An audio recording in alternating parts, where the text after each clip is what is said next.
Hidden wounds, the kitchens of Helios Station hung suspended in the void. Glass-walled chambers where alien hands prepared delicacies for travelers crossing the galaxy. Nico Reyes moved through the bustle with practiced ease, inspection tablet pressed against his chest like a shield. At 34, the former combat medic still carried himself with military precision.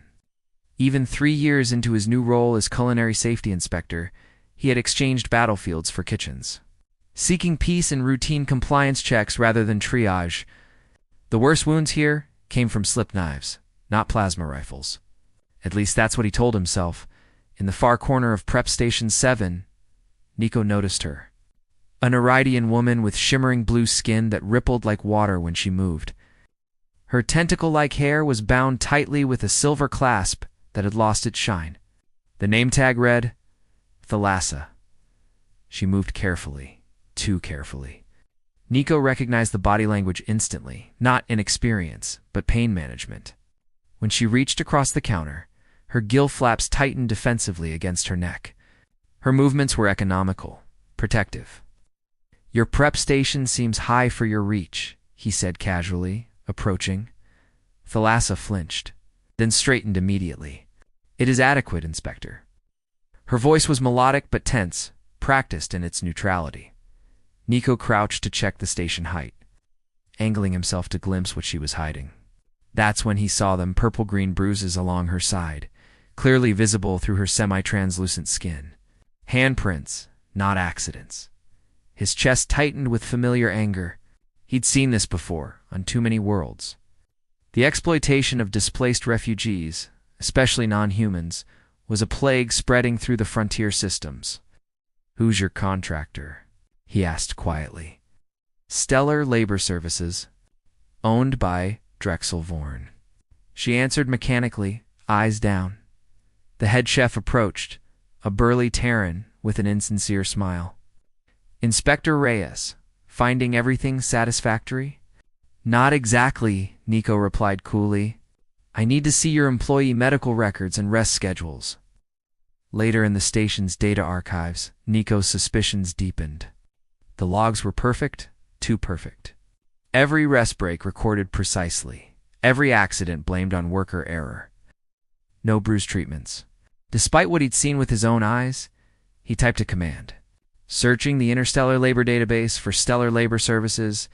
For similar complaints appeared, all mysteriously closed without action. Nico leaned back, staring at his reflection in the screen. Gray touched his temples now, but his eyes still held the intensity that had kept him alive during the Centauri conflict. He'd left medicine because bureaucracy had prevented him from helping those who needed it most. Yet here he was again. Facing the same corrupt system with a different name, he thought of Thalassa's careful movements, her rehearsed responses. Something twisted in his gut, not just anger, but resolve. He filed an unauthorized investigation flag on Drexel Vorn's company. His supervisor would call it overreach. The station administration would resist any disruption to their perfectly functioning kitchen. But that blue-skinned woman deserved better than bruises and fear. "It's not this time," Nico whispered to the empty room. He saved the file and headed toward the docking bay. Tomorrow, he would visit Drexel Vorn personally, without authorization. The rain of distant stars streaked past the station windows as he walked, their cold light reflecting in his determined eyes. Breaking chains, the commercial district of Helios Station hummed with activity. A maze of storefronts and offices wrapped around the station's inner ring. Nico navigated the crowds with purpose, his destination clear. Stellar Labor Services. Suite 442.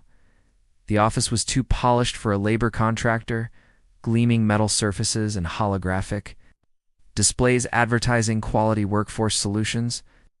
Behind a sleek desk sat Drexel Vorn himself, a tall Terran with sharp features and expensive augmentations glinting at his temples. "Inspector Reyes," Vorn greeted him with practiced charm. "This is unexpected. I've documented evidence of physical abuse against your employee, Thalassa. Falsified medical records. Forged rest logs." Nico's voice remained calm, but steel ran beneath it. Vorn's smile didn't falter. "Neridians bruise easily. Their physiology—" "I was a field medic in 3 systems," Nico interrupted. I know exactly what caused those bruises. The smile finally slipped. You're just an inspector now. Stay in your lane. I've already filed with the Labor Authority.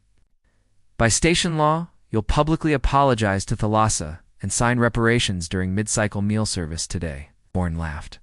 You think anyone cares about one alien prep cook? I provide this station with 90% of its service staff. Nico stepped closer until barely a handspan separated them. If you don't appear, I'll release your company records to every news feed on this station. Every restaurant that uses your services will terminate their contracts by tomorrow. For hours later, the kitchen staff gathered in silent witness. Thalassa stood straight backed beside Nico as Drexel. Bourne recited a tightly controlled apology and signed the reparation agreement. When it was done, the whispers began immediately. This had never happened before. That evening, Nico found Thalassa waiting outside the inspection office. Her few belongings in a small bag, the dormitory manager said, I no longer qualify for contractor housing, she said quietly. I have extra space, Nico offered. Temporary arrangement while you decide what's next. In his quarters, Thalassa moved with hesitant wonder, touching surfaces as if they might dissolve. When she prepared a simple meal from his meager supplies, her movements flowed with newfound freedom. On my world, cooking is sacred, she explained. Her gill flaps relaxed for the first time. We believe emotions transfer through food. They ate in companionable silence until she asked, Why risk your position for a stranger? Nico set down his fork. On Proxima Colony, I treated refugees after the evacuation. Thousands packed into temporary shelters. I reported the conditions to command repeatedly. His voice tightened. Bureaucracy moved slower than disease. 200 died before supplies arrived. Her webbed fingers brushed his hand tentatively. And now you cannot look away. No, he admitted. I cannot. Thalassa's luminescent eyes studied him. My home seas were poisoned by mining waste. My people scattered across the galaxy, taking whatever work was offered. Her voice dropped.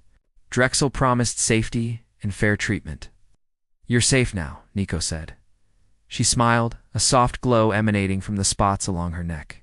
Perhaps, but what happens when you finish your inspection and leave this station? The question lingered between them, unanswered. As stars wheeled past the viewport, illuminating their faces in the quiet room, Sanctuary Found days unfolded in unexpected harmony. Thalassa remained in Nico's quarters, transforming the sterile space with small touches, a crystal that caught the light, aromatic oils that filled the air with ocean scents, intricate patterns woven into the bedding. Her presence brought life to rooms that had merely been a place to sleep between shifts. Each morning, Nico woke to find her performing graceful underwater meditation poses, adapted for air. Her blue skin rippled with bioluminescence during these rituals, casting dancing patterns across the walls. It centers the spirit, she explained when she caught him watching. Without water, we must find balance within ourselves. Kano continued his inspection duties, but his focus had shifted. He began investigating other labor contractors, documenting violations, building a case for systemic reform. The station management was growing concerned with his thoroughness. One evening, he returned to find Thalassa studying a hologram of underwater gardens. My family tended kelp forests, she said softly. We sang to encourage growth. The plants responded to different harmonics. Without thinking, Nico asked, Would you sing for me? Her gill flaps flushed purple with embarrassment. Our songs are considered ... intimate. I shouldn't have asked, he apologized. But Thalassa moved closer, her eyes searching his. In 3 cycles, you've shown me more kindness than I've known since leaving my ocean. Her webbed fingers brushed his cheek. Perhaps I would sing for you. The melody began low, vibrating through the room. Words in her native language flowed like currents, rising and falling. Though he couldn't understand, Nico felt the emotion, longing, hope, and something deeper. When she finished, they stood in silence. The space between them, charged with unspoken feelings. That was beautiful, he whispered. It speaks of finding sanctuary in unexpected places, she translated. Her hands still resting against his skin, Nico covered her hand with his own. Thalassa, the door chimed, interrupting the moment. Station security stood outside. Inspector Reyes, your credentials have been suspended pending investigation. Unauthorized access to restricted labor records. Behind them stood Drexel Vorn, his smile triumphant. The alien female is company property, Vorn stated coldly. Her contract specifies she is a person, Nico interrupted, stepping between them. And the sentient rights accord supersedes any exploitative contract. The security officer hesitated, clearly uncomfortable. Sir, we have orders. Contact Central Labor Authority, Nico insisted. I've already filed with them. Removing Thalassa now constitutes witness tampering. The standoff ended with security retreating, promising to return with clarification. When they were gone, Thalassa trembled. You will not stop, she whispered. Nico took her hands gently. Neither will I. That night, they spoke of deeper things. Her family lost to corporate pollution, his parents killed in the colony wars. Two souls adrift, finding unexpected anchor in each other, as station night dimmed the lights. Thalassa's bioluminescence glowed softly. Nico traced the patterns on her skin with reverent fingers, careful to avoid the healing bruises. Your touch is different, she murmured. It asks rather than takes. Their lips met. Tentative at first, then with growing certainty, human warmth meeting cool Neridian waters, creating something entirely new. Part 4. Galactic Ripple's news spread through Helios Station like wildfire. Other alien workers began coming forward with their own stories of abuse and exploitation. A Centaurian engineer with damaged tentacles. A Praxian custodian worked beyond exhaustion. A dozen others, emboldened by Thalassa's stand. Nico's suspension became a rallying point. Station workers organized protests outside administration offices. Travelers from across the galaxy shared the story on interstellar networks. You've started something larger than us, Thalassa told him as they watched footage of demonstrations on 3 different stations. Nico shook his head. They were always ready to speak. They just needed to know someone would listen. But powerful forces were aligning against them. Drexel Vorn had connections throughout the sector. Supply shipments to sympathetic restaurants mysteriously delayed. Supporters found their access credentials malfunctioning. And troubling rumors suggested Vorn had hired mercenaries to resolve the situation permanently. Security Chief Juno Takari, a tall woman with cybernetic enhancements, visited them unofficially. I can't protect you officially, she warned. The station director is receiving pressure from 4 corporate boards. But many of us stand with you. She slipped them an access card for the maintenance tunnels.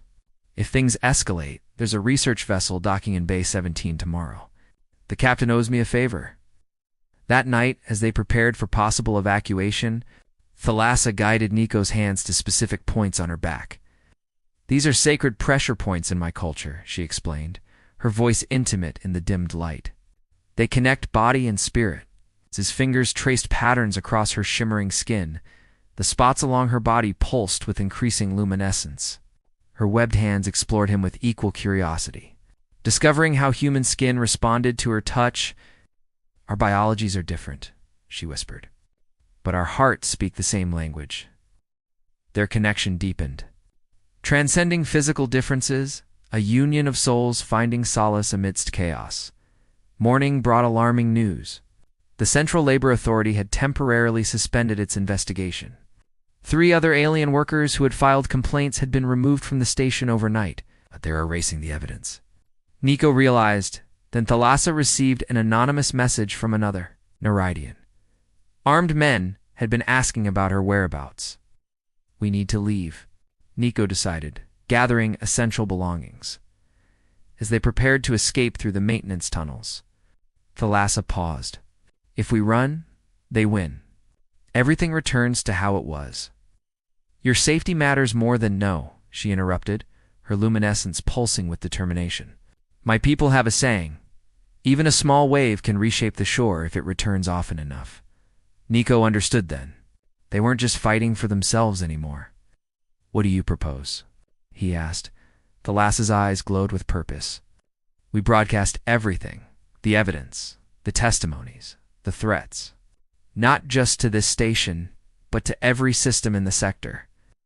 Nico smiled and took her hand. Then we'll need help.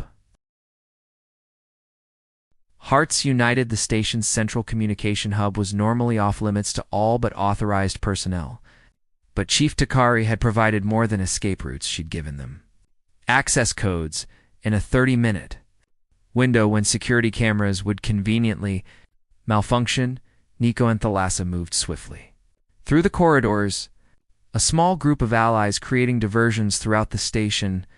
When they reached the broadcast center, a young technician was waiting.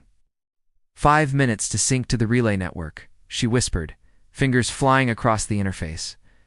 After that, they can't stop the transmission. Thalassa connected the data crystal containing everything: medical records, testimonies, corporate communications proving systematic exploitation of alien workers. Nico had compiled it all, methodically building an irrefutable case. The console chimed. "Ready?" the technician confirmed. "What message will accompany the data?" Thalassa stepped forward. The camera captured her, still healing bruises visible, yet standing proud. "I am Thalassa of Nereid 4. This is my story, and the story of thousands like me. ... Her voice, steady and clear, reached across the stars to every station, colony, and settlement in 5 systems. She spoke of displacement, of promises broken, of dignity denied, but also of hope, of standing together across species, of the human who had seen her pain and refused to look away. As the broadcast concluded, the doors slid open. Drexel Vorn stood there with station security and his private guards. "You've violated multiple regulations," he snarled. "Arrest them." But the security officers hesitated, looking at each other uncertainly. One by one, they lowered their weapons. "Sir," the lead officer said, "we're receiving orders from Sector Command. They've seen the broadcast. There will be a formal investigation." Vorn's face contorted with fury. "Do you know who I am? Who my associates are?" "Yes," Nico replied calmly. "And now everyone else does too." In the days that followed, the story captivated the sector. The Interspecies Labor Commission launched investigations into dozens of contractors.